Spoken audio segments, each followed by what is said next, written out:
Okay, what's going on, everyone? So I'm gonna go ahead and do another XRP recap. Last time we spoke, we pretty much have our targets for $1, and I'm actually gonna go ahead and actually give you guys some news that actually recently came out regarding XRP and Ripple. But first, I'm gonna go ahead and talk about the text. As we talked about last time, we had this drop here, took out these any trailing stops, liquidated any positions of people who may have rode this wave up, and then when the price came back down, they might have kind of puked it, got out of their positions. And it's kind of interesting because this drop to clear out this liquidity pool actually came on the SEC news. So this could have been a manipulation move up. Then we see a reaction, and currently, I want to see XRP hold this range right here. We tested it once. We kind of popped up. I just kind of want to see it start to go ahead and get some ground in order to go ahead and get up to into this price range right there, which would leave us around 80 cents, possibly pushing us up to $1. As you guys know, today was pretty much the first pre-trial for the XRP and the SEC case. And we actually saw a little bit of a pop based off of that today. So key level that we need to hold is 48 cents, around 48.49. If we do lose this, then we might come back into this prior base, which will leave us around 30 cents, maybe somewhere in between 27 cents. So if XRP will maintain bullishness, it needs to kind of just hold this range right here and then push. Now, in regards to the pre-trial, something that, and I'm gonna go ahead and give this guy over here credit, Jesse Hines.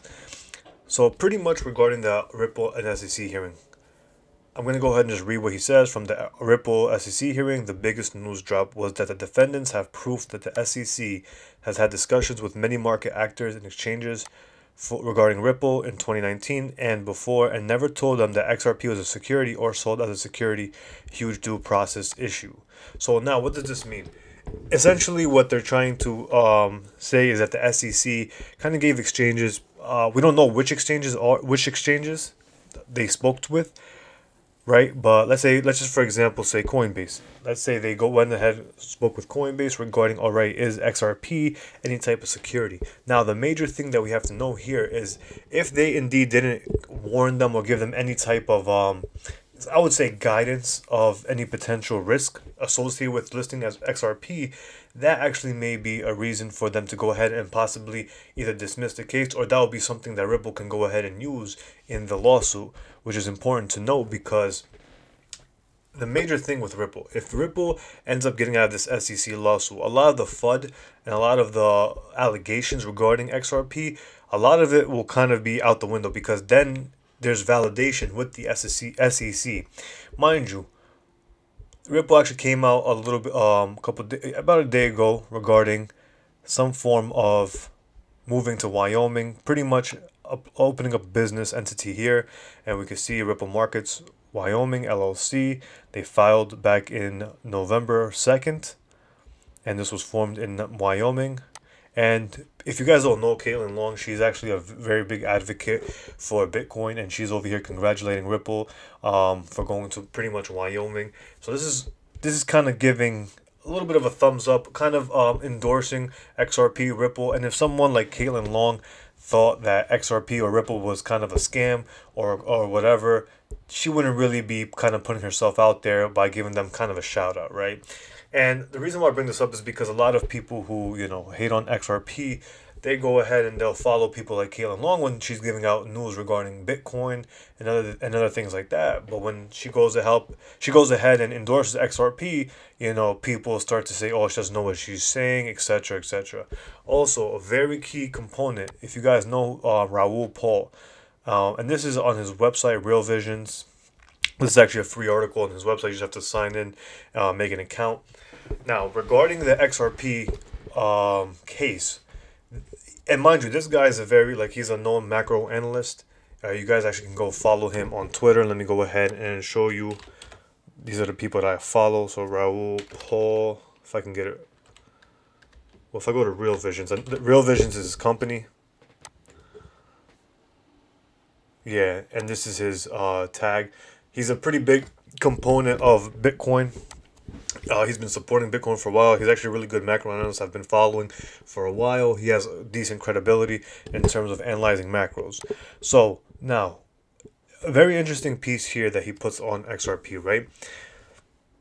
He's like, right now, XRP is going through its existential S-curve moment as the SEC are taking the founders to court on a number of potentially serious breaches of securities law. If they rule that XRP remains a security to this day, which is almost impossible to rule. And mind you, so I mean, this guy has credibility in my eyes. He's saying it's almost impossible for them to rule that.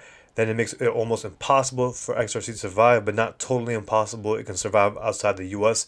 The reason he says this is because don't quote me on the numbers, but I believe about 70 to 80% of XRP transactions is actually located outside of the U.S., so they don't necessarily need the U.S. to succeed. But obviously, if they can get through that hurdle, that would be a big, benefit. That would benefit XRP immensely because then they would have the U.S. market. So if on the other hand, the SEC rules that it was a security when they launched, as it was concentrated in a few hands, as all cryptos tended to be on the start, but is now not a security, then there will be some big fines on XRP will have been given, and they will have been given the regulatory green light and can accelerate along the next S curve. What he's essentially saying is, in his own opinion, right, XRP was possibly a security in the beginning, right? And again, the big factor is, as he's saying, is as all cryptos tended to be on the start. But now it's not a security. Then essentially what would happen with the SEC case is XRP would win, and he believes that this would actually go ahead and really push XRP's price. And again, this is what he's saying. The amazing thing is that it will soon be answered by the courts for once and for all. So now anything negative, so let's say hypothetically XRP does win the lawsuit, guess what happens? Now it gets that, now all that FUD, like I was saying earlier, regarding XRP, you kind of have to put that to the side now, because if they win this case, then there's really no arguing anymore that, oh yeah, this was actually security, this is security, etc. Oh yeah, and this is the last key factor.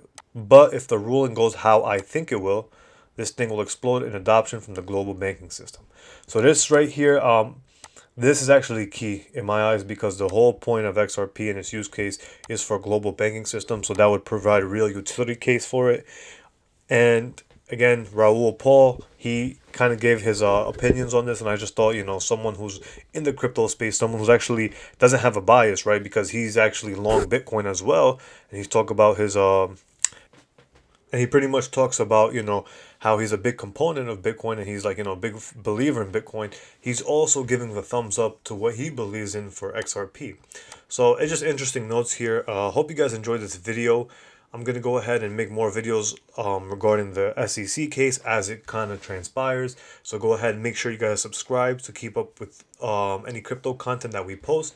Hope you guys enjoyed, and I'll see you guys in the next video.